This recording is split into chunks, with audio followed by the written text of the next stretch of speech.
বিসমিল্লাহির রহমানির রহিম। মোহাম্মদ আলিবউদ্দিন শেখ, ২ নং লক্ষপুর ইউনিয়ন নির্বাচনে আমি একজন সভাপতি পদপ্রার্থী। আমার আরো দুজন প্যানেল প্রার্থী আছে, ফখরুল ইসলাম হাওলাদার এবং মাসমার্কা আবুল কালাম আজাদ। আপনার প্রতীক কি? আমার প্রতীক ছাতা। আচ্ছা, মোট ভোটার কতজন এই লক্ষপুর ইউনিয়নে?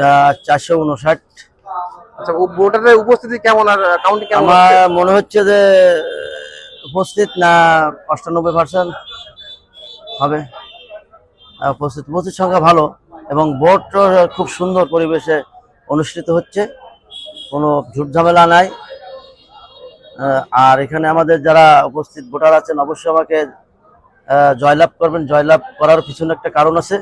আমি দীর্ঘ জন্মলগ্নে থেকে বিএনপি করি এবং সেই বিএনপি থেকে তৃণমূল পর্যায় থেকে আমি এখন উঠে আসছি। আমি বিগত স্বৈরাচার শাসক আমলে নির্যাতন, জুলুম, অত্যাচার, জেল আমার উপর দিয়ে বয়ে গেছে। তারপরেও আমি মাঠ ছাড়ি নাই, মাঠে আমি সবসময় আসি। যার কারণে লক্ষপুর ইউনিয়নের যারা বিএনপি আপামর বিএনপি যারা করে তারা অবশ্যই আমাকে জয়লাভ করবে, আমি আশাবাদী।